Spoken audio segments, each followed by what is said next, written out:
바라크라고 하는 공부를 했죠, 그죠? 바라크가 뭔지를 좀 여러분들이 가슴에 기억하고 옆에 분들 한번 같이 축복할까요? 복 많이 받으시기 바랍니다.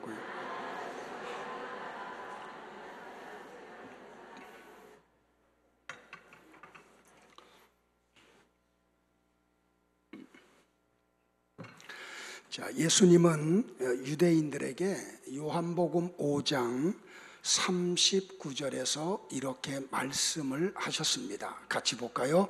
너희가 성경에서 영생을 얻는 줄 생각하고 성경을 상고하거니와 이 성경이 곧 내게 대하여 증거하는 것이로다. 예수님의 이 말씀에서 하시는 성경은 물론 구약 성경을 이야기합니다. 구약 성경을 하나님이 문자로 기록해서 유대인들과 우리에게 주신 이유는 이 성경을 통해서 영생을 얻게 하기 위함입니다. 그런데 영생은 누구를 통해서만 이루어집니까? 예수님을 통해서만 이루어집니다. 그렇다면 우리는 구약과 신약 전 성경에서 어떤 사건과 내용을 만나든지 그곳에서 우리는 예수 그리스도를 볼 수 있어야 합니다. 성경 66권은 모두 이렇게 구원의 역사를 기록하고 있는 책입니다. 그리고 구원은 오직 예수 그리스도로 말미암아서만 이루어집니다. 그러므로 우리는 성경 어디를 보아도 계시된 예수 그리스도를 만나야 합니다. 초대교회의 교부였던 어거스틴은 이런 말을 했습니다. 성도는 구약에서 복음의 모든 진리를 찾아야 한다. 종교개혁의 기치를 걸었던 마틴 루터도 이런 말을 했습니다. 성도는 성경의 모든 곳에서 그리스도를 발견해야 한다라고 말입니다. 그러므로 교회와 설교자는 신구약 성경의 모든 말씀을 통해 예수 그리스도를 증거해야 합니다. 왜냐하면 구약에서 계시된 구원이 예수 그리스도 안에서 성취가 되었기 때문입니다. 하나님의 계시는 점진적입니다. 하나님이 구약에 계시하셨던 것이 신약에 와서 완성이 되었다는 말입니다. 구약과 신약은 서로 유기적으로 조화를 이루고 있습니다. 그러므로 우리는 구약의 발판을 딛고 신약으로 들어가야 합니다. 우리는 두 성경, 구약과 신약의 증거를 최종적 단계에서 예수 그리스도로 들어가야 합니다.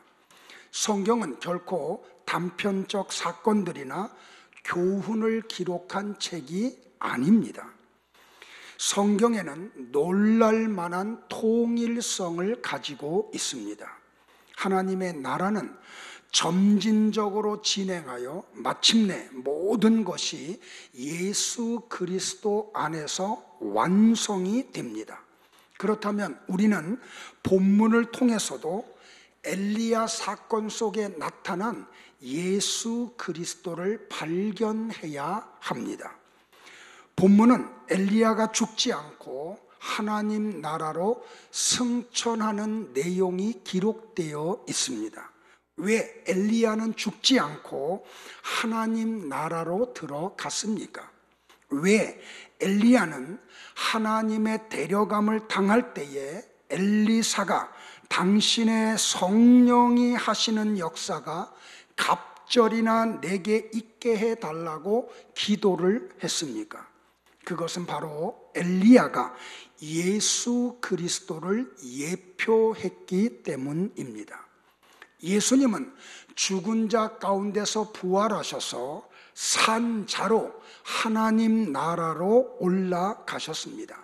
그리고 예수님은 하나님 나라에 가신 후에 보혜사 성령님을 제자들에게 보내셔서 그들로 하여금 성령의 충만함을 받아 복음을 전하는 전도자들이 되게 하셨습니다. 오늘은 우리 이제부터 열왕기하 2장에 나오는 엘리야의 이야기를 통해서 어떻게 예수 그리스도를 계시하고 있는지를 살펴보고자 합니다. 구약 성경의 마지막 성경이 말라기서입니다.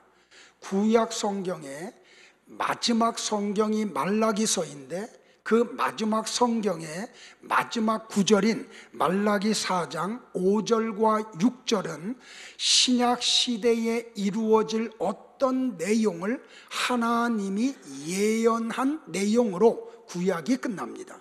말라기 4장 5절과 6절을 같이 한번 합독하겠습니다. 같이 봅니다. 보라, 여호와의 크고 두려운 날이 이르기 전에 내가 선지자 엘리야를 너희에게 보내리니 그가 아버지의 마음을 자녀에게로 돌이키게 하고 자녀들의 마음을 그들의 아버지에게로 돌이키게 하리라. 돌이키지 아니하면 두렵건대 내가 와서 저주로 그 땅을 칠까 하노라 하시니라. 하나님은 구약 성경의 마지막 예언자인 말라기를 통해서 마지막 예언을 이렇게 하셨습니다. 언젠가 여호와의 크고 두려운 날이 이를 텐데 그 날이 이르기 전에 내가 유대인들에게 선지자 엘리야를 보내시겠다고 약속을 하셨습니다.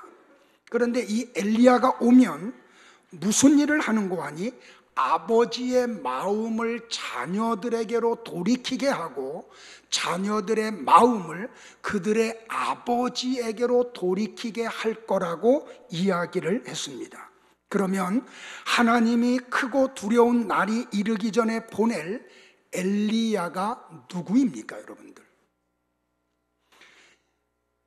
열왕기하 2장에서 산채로 하나님 나라로 올라간 바로 그 선지자를 하나님이 다시 보내시겠다는 겁니까? 결코 그렇지 않지요. 엘리야는 세례 요한을 예표하기도 하고 예수님을 예표하기도 하는 독특한 구약의 선지자입니다. 예를 들어서 한 사람이 한 사람을 예표하면 우리는 얼마든지 그것을 이해할 수 있는데 한 사람이 독특한 두 사람을 예표한다라고 하는 것은 받아들이기가 참 쉽지가 않습니다. 그래서 이해하기가 어렵습니다. 그래서 오늘 저는 여러분들에게 구약과 신약 성경을 가지고 어떻게 구약의 엘리야 선지자가 세례 요한을 예표하기도 하며 예수 그리스도를 예표하기도 하는지를 말씀을 통해서 같이 찾아보고자 합니다. 자, 세례 요한이 하나님의 보냄을 받고 이 땅에 와서 가죽 털옷을 입고 석청과 메뚜기를 먹으며 광야에서 외치는 자의 소리를 외칩니다. 회개하라, 천국이 가까이 왔느니라고요. 그러자 많은 사람들이 세례 요한을 만나기 위해서 광야로 나갔고 세례 요한은 그들이 올 때 요단강에서 세례를 베풀었습니다. 그러던 어느 날 헤롯 왕은 세례 요한을 감옥에 가둡니다. 세례 요한의 감옥 생활이 조금 길어지자 그는 그 바깥에서 예수님이 행하시는 그 일들을 제자들을 통하여 듣습니다. 그러자 세례 요한은 자기의 제자 몇 명을 예수님에게 보내고 예수님에게 이런 물음을 하고 오라고 부탁을 합니다. 무슨 물음입니까? 오실 그이가 당신이오니까 우리가 다른 일을 기다리오리이까? 여러분들 우리가 잘 보는 대로 세례 요한은 가브리엘 천사가 사가랴와 엘리사벳 부부를 찾아오고 그 하나님의 보냄을 받았던 가브리엘이 하나님의 말씀을 그들 부부에게 전함으로 하나님께서 태의 문을 열으셔서 그 제사장 사가랴의 가정에 세례 요한이 잉태가 됩니다. 그로부터 6개월 후에 하나님은 천사 가브리엘을 이번에는 나사렛으로 보내서 요셉과 마리아에게 예수 그리스도의 탄생을 계시합니다. 그래서 엘리사벳의 몸에 세례 요한이 잉태되고 마리아의 몸에 예수 그리스도가 잉태가 됩니다. 그러자 마리아는 예수님을 잉태하자마자 6개월 전에 세례 요한을 잉태한 엘리사벳을 방문하기 위하여 예루살렘에 옵니다. 그때 마리아가 사가랴의 집을 노크할 때 엘리사벳이 문을 열고 두 여인이 마중하는 인사를 나눌 때 세례 요한이 예수님을 알아보고 그 안에서 기뻐 뜁니다. 누가복음 2장에서 태중에 있는 6개월 된 아이가 마리아의 몸속에 막 잉태가 된 예수님을 알아보고 기뻐했던 이유를 모태로부터 성령의 충만을 받았기 때문이라고 이야기를 했습니다. 이렇게 세례 요한은 태중에서부터 성령이 충만했고 예수님을 만나는 것을 기뻐했고 그분을 만날 때 기뻐했던 사람입니다. 그리고 그는 그의 입으로 내 뒤에 오실 분이 있는데 그분은 메시아이시고 나는 그분의 신들매를 풀기도 감당할 수 없다고 고백을 했습니다. 그는 예수님은 흥하여야 하겠고 나는 쇠하여야 하리라고 고백을 했습니다. 나는 물로 세례를 베풀지만 내 뒤에 오시는 분은 불과 성령으로 세례를 베푸실 것이라고 말을 했습니다. 그리고 그분은 바로 하나님이라고까지 이야기를 했습니다. 이런 세례 요한이 감옥에 갇히고 감옥에서 세월이 길어지자 당신이 정말로 메시아입니까? 아니면 우리가 다른 메시아를 기다려야 됩니까? 하고 물어볼 정도로 그의 믿음이 많이 흔들렸습니다. 근데 예수님은 세례 요한의 제자들이 와서 세례 요한의 궁금증에 질문을 할 때 세례 요한을 책망하지 않았습니다. 오히려 구약 성경의 메시아가 오면 하실 일이 지금 나를 통하여 이루어지고 있음을 세례 요한에게 고하라고 이야기를 합니다. 전에 한번 말씀드렸듯이 우리가 믿음이 아무리 좋아도 환경이 어려워지고 그 어려운 환경이 길어지면 세례 요한도 믿음이 흔들렸듯이 우리도 믿음이 흔들릴 수 있습니다. 그럼에도 불구하고 주님은 그런 세례 요한을 책망하지 않고 그를 말씀을 통해 다시 믿음의 세계로 인도하셨듯이 우리를 책망하지 아니하시고 말씀을 통해서 우리를 믿음으로 인도하시는 분이심을 믿으시기를 바랍니다. 근데 예수님은 그 세례 요한의 제자들에게 이렇게 말씀을 하시는 가운데 마태복음 11장 12절, 13절, 14절에서 이렇게 말씀을 하셨습니다. 같이 볼까요? 시작. 세례 요한의 때로부터 지금까지 천국은 침노를 당하나니 침노하는 자는 빼앗느니라. 모든 선지자와 율법이 예언한 것은 요한까지니 만일 너희가 즐겨 받을진대 오리라 한 엘리야가 곧 이 사람이니라. 예수님이 지금 무슨 말씀을 해요, 여러분들? 구약 성경 마지막 말라기가 예언했던 여호와의 크고 두려운 날이 이르기 전 하나님이 보내실 엘리야가 누구라고 얘기를 해요? 바로 이 사람 세례 요한이라고 말씀을 하세요. 그러니까 말라기서에 예언되었던 그 엘리야는 누구를 얘기했던 거예요? 세례 요한을 가리켰던 거예요. 자, 그런데 요한복음 1장 19절로 28절에 보면 세례 요한이 가죽 털옷을 입고 허리에 띠를 띠고 메뚜기와 석청이를 먹으며 광야에서 회개하라 천국이 가까이 왔다라고 광야에 외치는 자의 소리를 낼 때 유대인들이 제사장들과 레위인들을 세례 요한에게 보내서 질문을 합니다. 그래서 이 유대인들의 보냄을 받은 제사장들과 레위인들이 세례 요한에게 와서 이렇게 질문을 던집니다. 네가 그리스도냐? 네가 구약 성경에 하나님이 여러 선지자와 여러 모양으로 예언했던 그 바로 메시아가 바로 너냐? 그때 세례 요한이 뭐라고 대답을 합니까? 나는 그리스도가 아니다라고 답변을 합니다. 그러자 이 제사장들과 레위인들이 연이어 질문을 던집니다. 그러면 네가 말라기서에 예언되었던 엘리야냐? 그때 세례 요한이 또 답변을 합니다. 짧게 아니다라고 이야기합니다. 그러자 이들이 세 번째 질문을 해요. 그러면 네가 그 선지자냐? 이사야서에 예언되었던 그 선지자냐라고 물어볼 때에 요한은 짧고 간단하게 대답을 합니다. 아니라고 말입니다.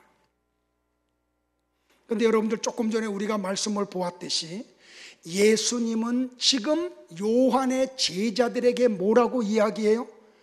말라기서 4장에 예언한 엘리야, 그 하나님이 보낼 엘리야가 바로 너희들의 스승 세례 요한이야 라고 말씀을 하셨죠. 왜 세례 요한은 자기가 선지자로 보냄을 받고 엘리야의 사역을 하기 위하여 보냄을 받았음에도 불구하고 제사장들과 레위인들의 물음 앞에 그는 엘리야도 아니고 선지자도 아니라고 대답을 했을까요? 분명히 세례 요한은 구약의 마지막 선지자였음에도 불구하고 말입니다. 예수님께서 요한을 가리켜서 그는 선지자 가운데 선지자라고 말씀하셨음에도 불구하고 말입니다. 그리고 그는 나는 하나님이 보낸 엘리야고 엘리야적 사역을 하러 보냄을 받은 엘리야고 나는 선지자임을 알매도 불구하고 왜 세례 요한은 그들에게 그렇게 아니라고 짤막하게 대답을 했을까요? 요한은 요한복음 1장 22절과 23절에서 세례 요한은 자기를 이렇게 소개를 합니다. 같이 볼까요? 시작. 또 말하되 누구냐? 우리를 보낸 이들에게 대답하게 하라. 너는 내게 대하여 무엇이라 하느냐? 이르되 나는 선지자 이사야의 말과 같이 주의 길을 곧게 하라고 광야에서 외치는 자의 소리로라 하니라. 자, 이들의 물음 앞에 세례 요한이 뭐라고 이야기했어요, 여러분들? 선지자 이사야가 예언하였던 그 광야에 외치는 자의 소리, 그가 바로 나다라고 이야기를 하죠. 이것은 이사야 40장 3절과 5절에서 예언되었던 이사야의 예언을 지금 말하는 거예요. 같이 볼까요? 시작. 외치는 자의 소리여 이르되 너는 광야에서 여호와의 길을 예비하라.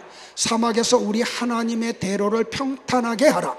골짜기마다 도두어지며 산마다 언덕마다 낮아지며 고르지 아니한 곳이 평탄하게 되며 험한 곳이 평지가 될 것이요 여호와의 영광이 나타나고 모든 육체가 그것을 함께 보리라. 이는 여호와의 입이 말씀하셨느니라.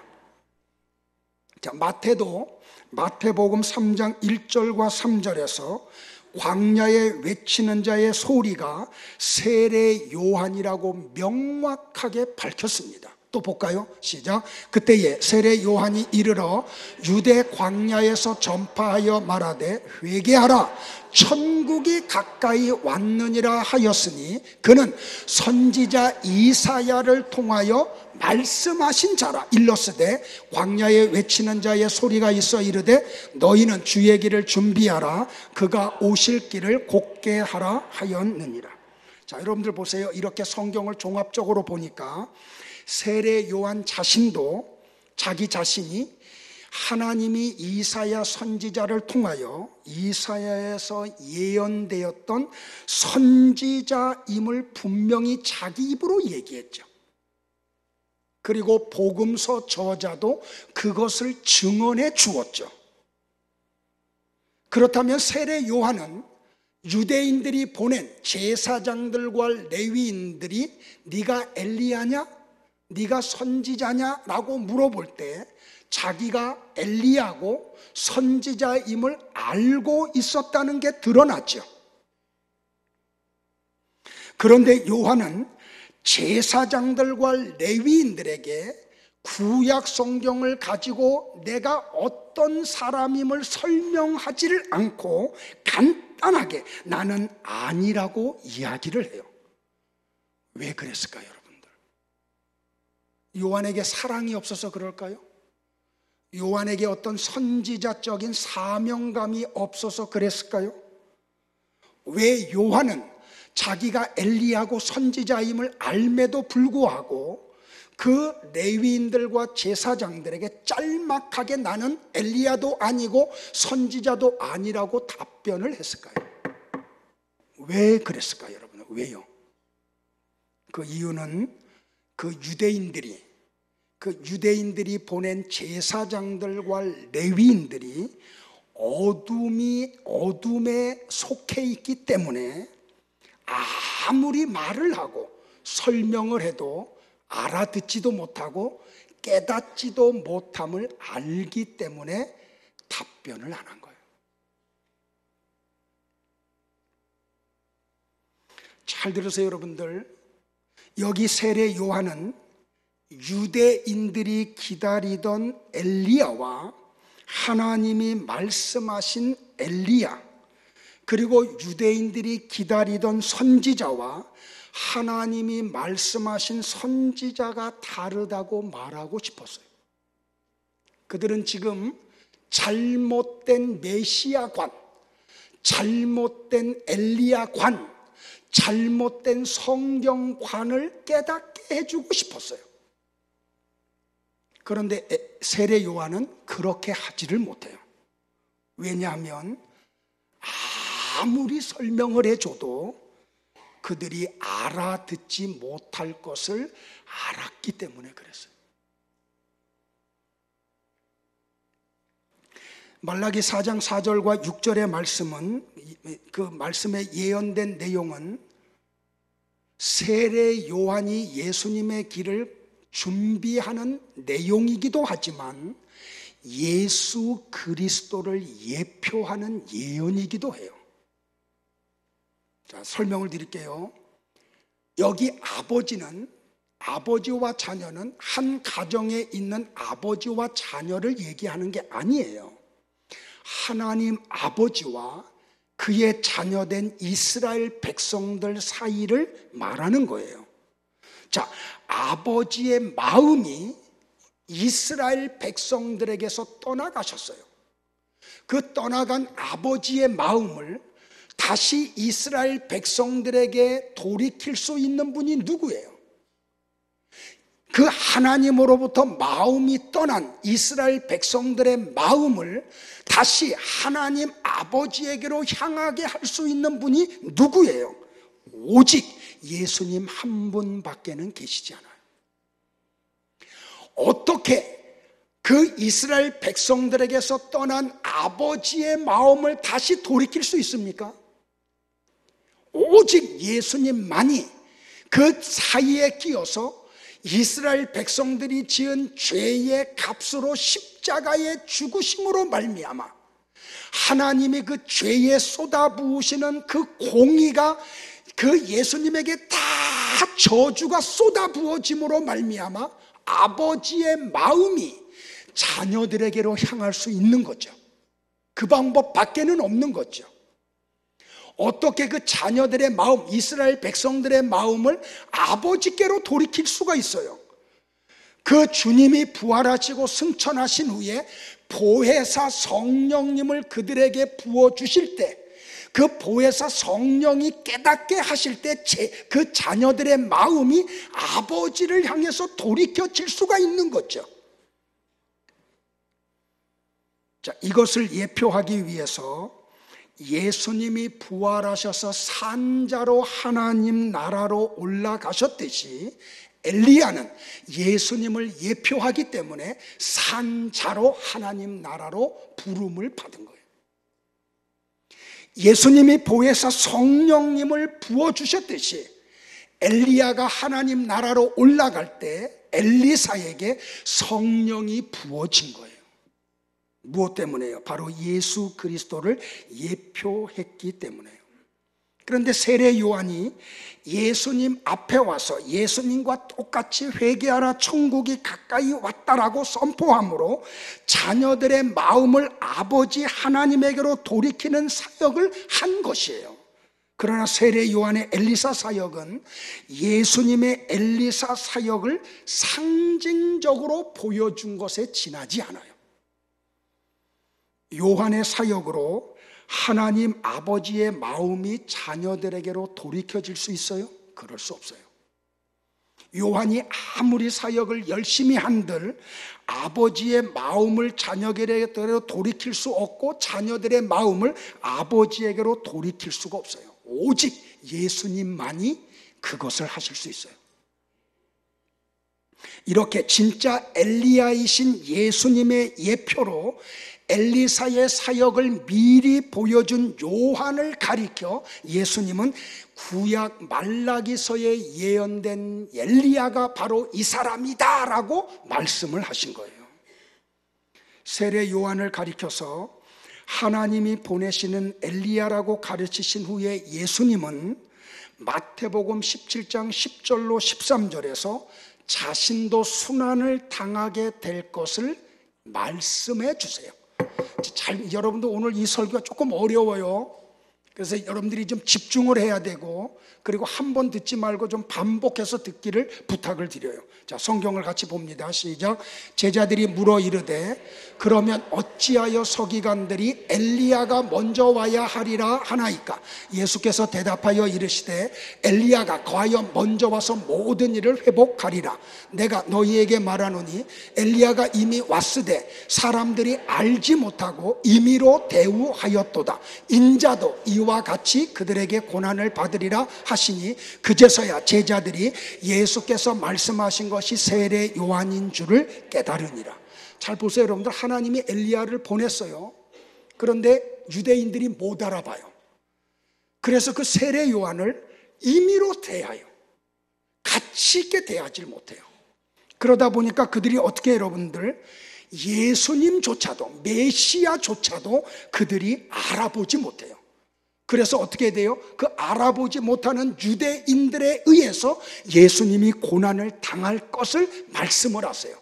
이 말을 하니까 제자들이 비로소 지금 구약 말라기서에 예언되었던 그 엘리야가 바로 세례 요한이구나 라고 하는 걸 비로소 알았다는 말이에요. 자, 한 군데 더 볼게요, 여러분들.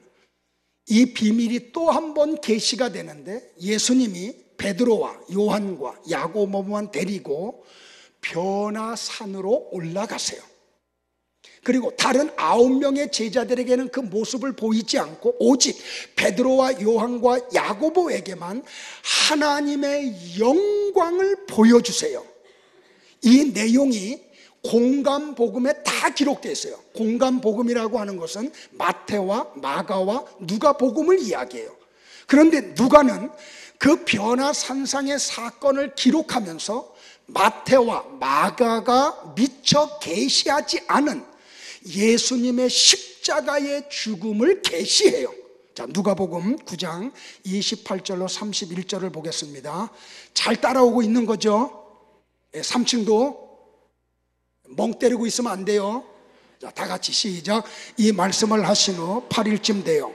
예수께서 베드로와 요한과 야고보를 데리고 기도하러 산에 올라가사 기도하실 때에 용모가 변화되고 그 옷이 휘어져 광채가 나더라. 문득 두 사람이 예수와 함께 말하니 이는 모세와 엘리야라. 영광 중에 나타나사 장차 예수께서 예루살렘 뭐 하실 것을? 별세하실 것을 말할세. 자, 조금 설명드리면요, 변화산상에 올라가셨어요. 예수님이 하나님의 영광의 본체를 보여주셨어요. 그때 모세와 엘리야가 그 영광 변화산상에 나타나요. 그러자 이 모세와 엘리야가 베드로와 요한과 야고보에게 하나님의 그 비밀을 계시해 줘요. 그 계시의 내용이 뭐예요? 야, 너희들의 스승 예수께서 예루살렘에서 곧 죽으실 거야.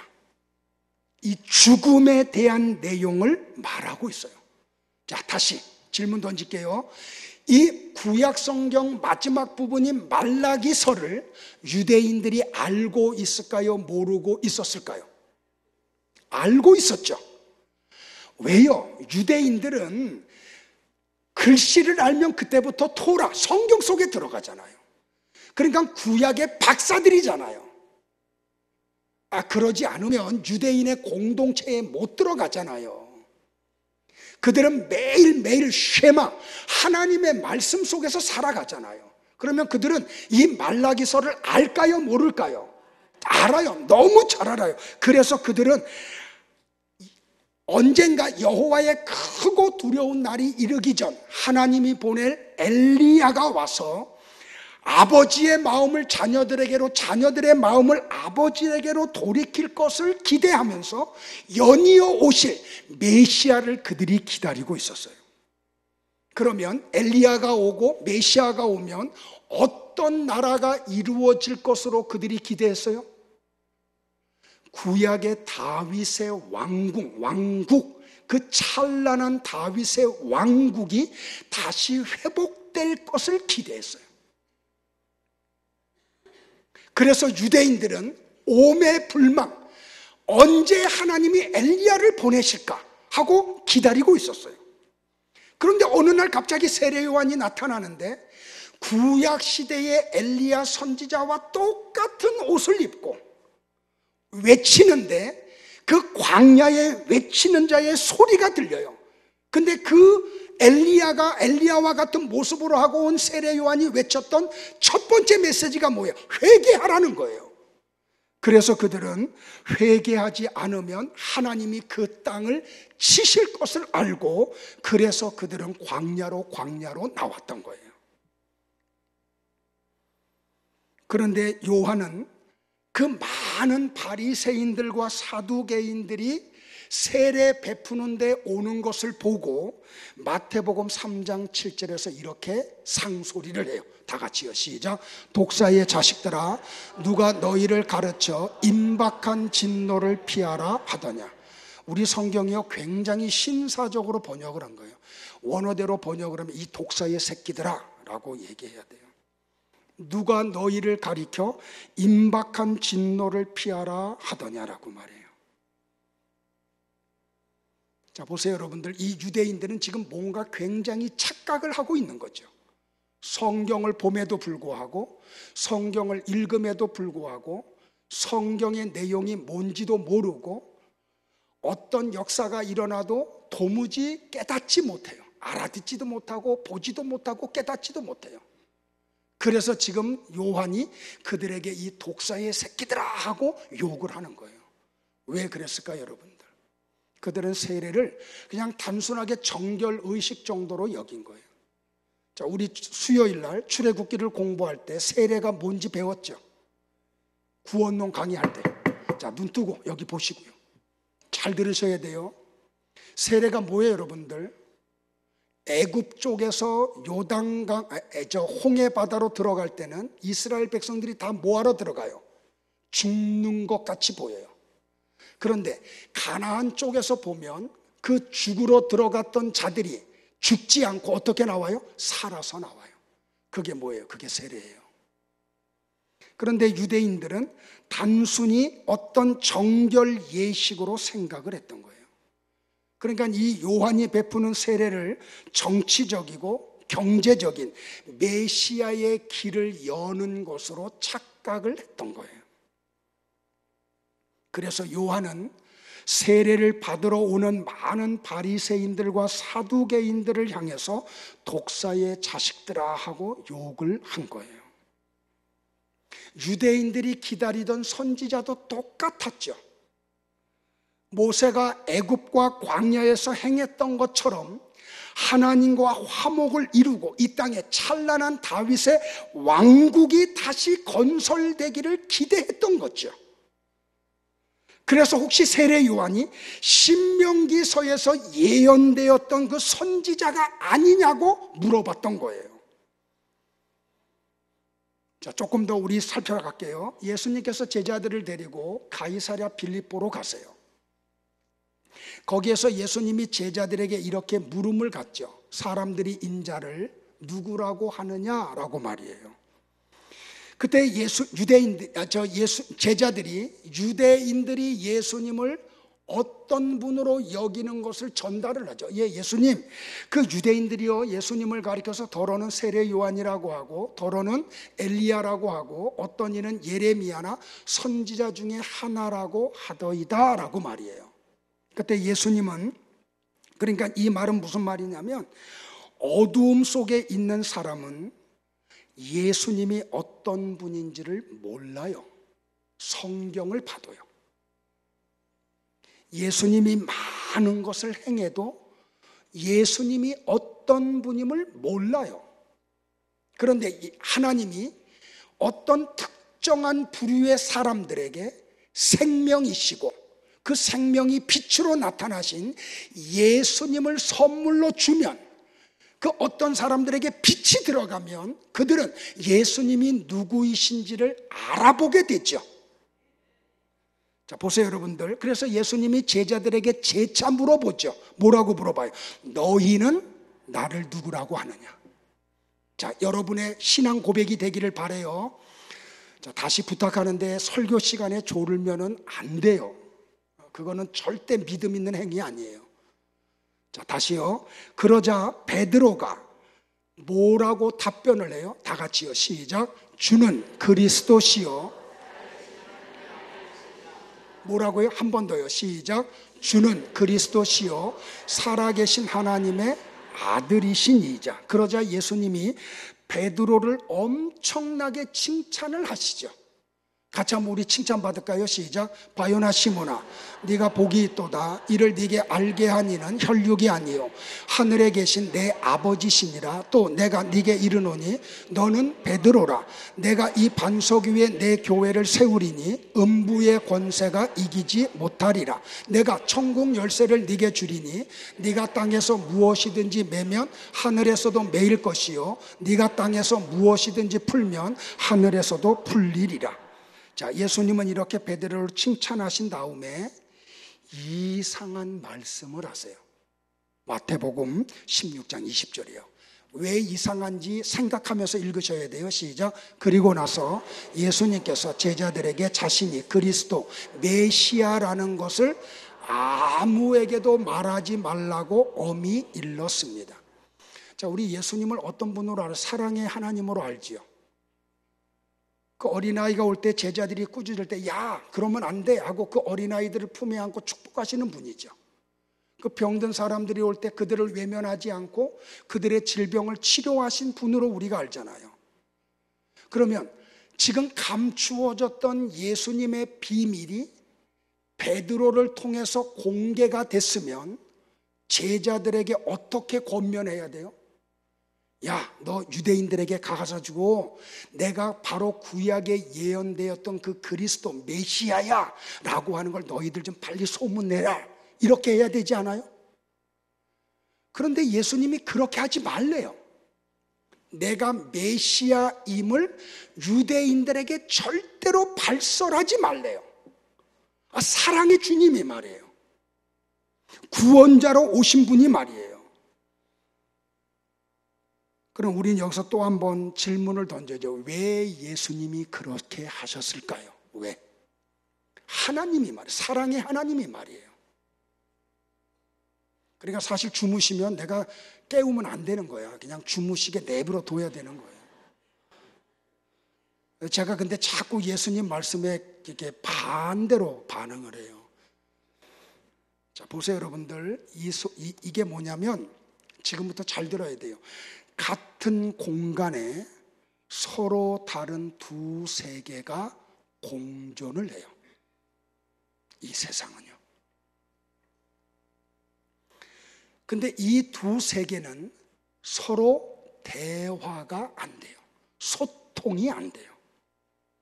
왜냐하면 관심사가 달라요. 그러면 이 두 세계는 뭐예요? 어둠의 세계와 빛의 세계가 공존해요. 심지어는 여러분의 한 가정 안에 어둠의 세계에 속한 사람과 빛의 세계에 속한 사람이 공존해요. 물론 다 그런 거 아니에요. 어느 가정은 빛의 사람들만 가득 차고 또 어떤 가정은 어둠에 속한 사람들로만 가득해요. 근데 또 어떤 가정은 어둠에 속한 사람과 빛에 속한 사람이 공존을 해요. 심지어는 죄송한데요, 교회 안에도 똑같아요. 그래서 이 두 세력이 만나서 대화를 하면 대화가 안 돼요. 말귀를 못 알아들어요. 왜? 서로 다른 세계에 있기 때문에. 지금 우리 유치부하고 유년부 여름 성경학교가 오늘 끝났어요. 근데 어저께 이제 뭐를 했냐면 그 풀장을 대여해가지고 물을 받아서 아이들이 좀 이렇게 물에서 노는 프로그램이 있었어요. 이렇게 살펴보니까 이렇게 많은 집사님들이 오셔가지고 그 일을 협력을 하시더라고요. 그 더위에 그걸 막 물을 받기도 하고 주변 청소도 하고 너무 땡볕이니까 그늘막도 쳐주고 또 텐트도 쳐서 아이들이 이렇게 열사병에 걸리지 않도록. 그리고 끝나고 나니까 그걸 또 다 정리를 해, 땡볕에서요. 제가 근데 사역을 하면서 좀 체력에 비해서 일량이 좀 많다 보니까 제가 금요일과 토요일 날 그냥 퉁퉁 부어 있었어요. 한 집사님이 제 그 모습을 본 거예요. 어제 저녁에 내가 이 상태로는 주일 사역할 수 없음을 아시고 집사님이 저녁에 전화가 왔어요. 목사님, 그 몸으로 어떻게 사역을 할 거냐고. 좀 몸을 좀 회복하도록 식사를 대접할 텐데 좀 시간 좀 내달라고. 그래서 같이 이제 식사를 하러 갔어요. 식사를 하러 가는 가운데 이 집사님이 저한테 이런 얘기를 하시는 거예요. 목사님, 좀 정말 죄송한데 이런 이야기 좀 한번 할게요. 이렇게 와서 교회를 위해서 이런 일을 했더니 어떤 지체가 와가지고 이렇게 말을 하더래요. 당신은 마르다 편을 선택하고 있다고. 나는 마리아 편을 선택해서 성경 속에 지금 거하고 있다고. 그래서 봉사 안 한다는 거예요. 제가 그 이야기를 듣고 뭐라 그랬는지 아세요, 여러분들? 그럼 집사님 그분에게 이렇게 물어보죠. 그럼 집사님 마리아와 같이 향유 담은 옥합을 깨뜨리고 있느냐고. 말씀 속에 거하면 그 단계로 가야 되잖아요. 근데 또 그거는 안 해요. 뭔지 말귀를 못 알아듣는 거예요. 그러니까 이 어둠에 속한 사람들은 빛의 세계에서 일어나는 일들을 들어도 보아도 알 수가 없어요. 듣는데 무슨 말인지 몰라요. 보는데 그게 뭘 계시하는지를 몰라요. 도무지 깨닫지를 못해요. 그래서 예수님도 자기 자신이 메시아라고 하는 것을 감추라고 이야기를 하세요. 왜요? 말을 해도 어차피 저들이 못 알아들을 것이기 때문에. 그래서 많은 표적을 행하신 것을 보고도 어두움에 속한 사람들은 죽은 자가 살아나는 것을 보고 오병이어의 표적이 나타나는 것을 보고도 도무지 예수님이 어떤 분임을 못 알아들어요. 심지어는 죽은 사람을 살리는 것을 목격하고도 예수님이 메시아임을 못 알아봐요. 그래서 여러분들 보세요. 마태복음 13장에 가면 예수님이 천국의 비유를 말씀하시는데 전부 다 비유로 이야기해요. 왜 예수님은 하나님 나라를 설명하면서 비유로 말씀하셨을까요? 두 가지 이유라고 주님이 친히 말씀해요. 첫째는 마태복음 13장 11절과 12절이에요. 같이 봐요. 시작. 너희들에게는 하늘나라의 비밀을 아는 것이 허락되었으나 다른 사람들에게는 그렇지 않다. 가진 사람은 더 많이 주어져 풍부해질 것이다. 그러나 가진 것이 없는 사람은 있는 것마저 빼앗길 것이다. 무슨 말이에요? 하나님 나라의 비밀을 아는 것이 어떤 사람들에게는 허락이 되었고 어떤 사람들에게는 허락이 안 되었어요. 자, 두 번째는 마태복음 13장 13절로부터 16절에 나와요. 같이 봐요. 시작. 그래서 내가 비유로 사람들에게 말한다.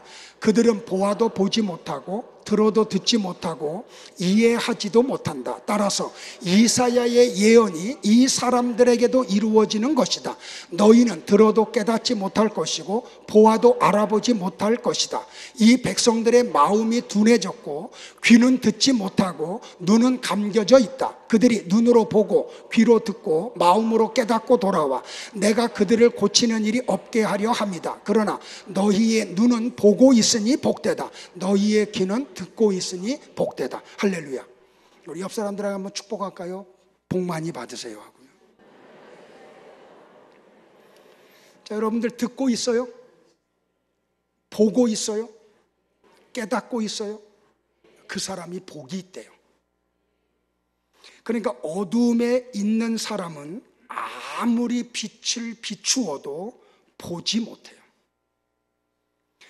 복음을 귀가 따갑도록 외쳐서 들었는데도 불구하고 그게 무슨 뜻인지를 알아듣지를 못해요. 우리가 하나님의 지혜와 계시의 영을 받지 아니하면 하나님의 말씀을 이해할 수도 없어요. 그런데 신비한 게 뭔지 아세요? 빛에 속한 사람들은 무슨 말인지 다 알아들어요. 어저께 우리 세 가족 한 가족 신방을 했거든요. 근데 이 젊은 부부가 신방이 끝난 다음에 무슨 고백을 하는 거 아니? 우리 교회에 와서 설교를 듣는데 예배 시간이 긴데 긴지를 모르고 지난대요. 이 말씀이 얼마나 임팩트 있게 자기에게 다가오는지 조금도 긴장을 늦출 수가 없대요. 그러면서 고백을 하기를 내가 우리 교회에서 3년을 신앙생활하면 말씀에 대한 깨달음이 얼마나 많을까 그런 기대를 한대요. 그런데 부부가 똑같이 그거를 은혜를 받고 있더라고요. 이렇게 빛에 속한 사람은 하나님의 말씀이 다 들려요. 하나님의 세계에 이루어지는 일을 다 봐요. 그리고 깨달음이 있어요. 그래서 삶을 바꾸게 돼요. 그런데 이 세상에는 빛에 속한 사람들과 어둠에 속한 사람들이 공존하고 있어요.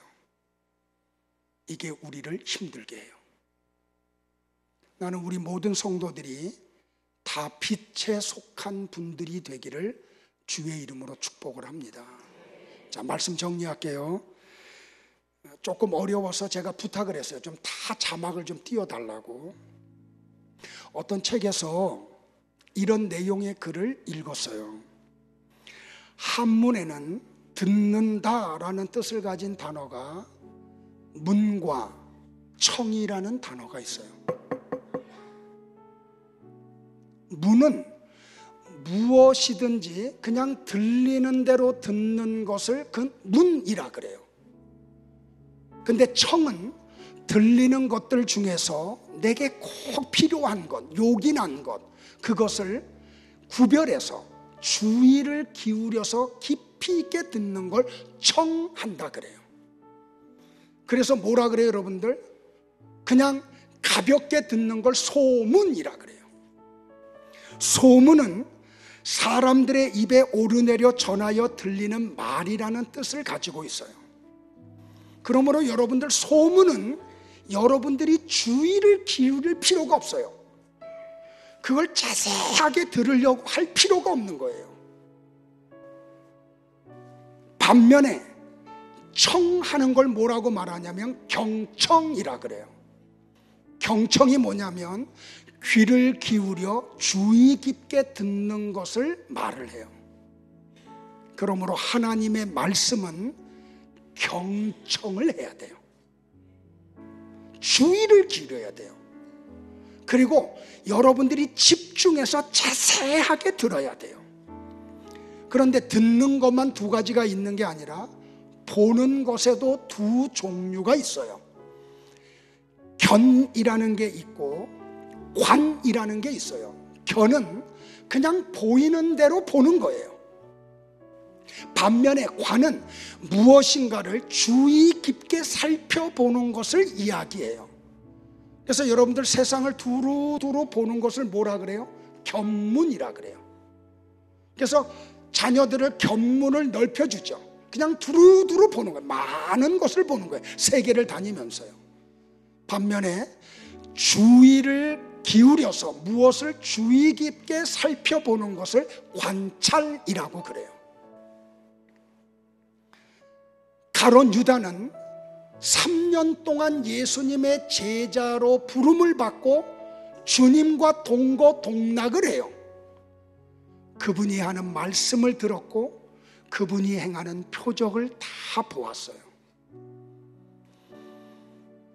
그러나 가룟 유다는 관해야 될 예수님을 견하고 견해야 할 돈을 관하고 말아버려요. 그래서 예수님보다 다른 것을 더 가치 있게 여겨요.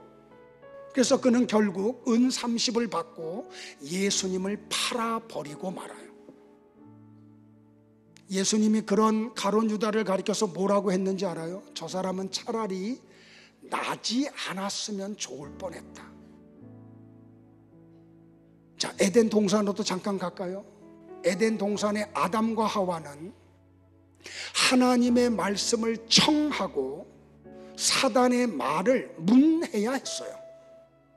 그런데 아담과 하와는 사단의 말을 청하고 하나님의 말씀을 문해버리고 말았어요. 그 결과 선악과를 따먹고 죄를 짓고 말아요. 어두움에 속한 사람들은 하나님을 문하고 견하고 살아가요. 그러나 빛에 속한 사람들, 성도들은 어두운 세상 속에서도 하나님을 청하고 관하며 살아가요. 대신 그들은 세상을 향해서는 문하고 견하며 살아가죠. 사랑하는 성도 여러분들, 여러분은 지금 무엇을 관하고 무엇을 청하며 살아가고 계신가요? 하나님이십니까? 아니면 세상입니까?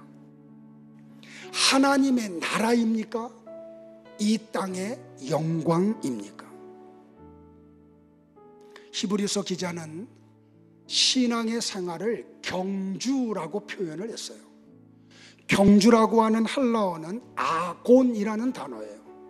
고대 그리스에서 있었던 마라톤 경주와 검투사들의 그 결투를 생각하고 썼던 게 아곤이라는 단어예요. 그럼 우리는 어떻게 믿음 생활을 해야 될까요? 중도에 멈춰서는 안 돼요. 마라톤 경주자가 그 경주를 완주하듯이 신앙의 경주를 완주해야 돼요. 검투사들이 좁은 공간에서 칼을 겨누고 상대방의 약점을 찾듯이 우리는 조금이라도 마음을 놓으면 안 돼요. 사도 바울이 표대를 향하여 달려갔듯이 여러분 또한 표대를 정하고 그 표대를 향하여 달려가기를 축복을 합니다. 그리고 조금도 방심하지 말고 끝까지 싸움에서 이기는 자들이 되기를 주의 이름으로 축복을 합니다. 이것이 성도의 신앙생활이에요. 우리 모든 성도들이 이 경주를 끝까지 힘있게 하기를 주의 이름으로 축복을 합니다. 기도하겠습니다.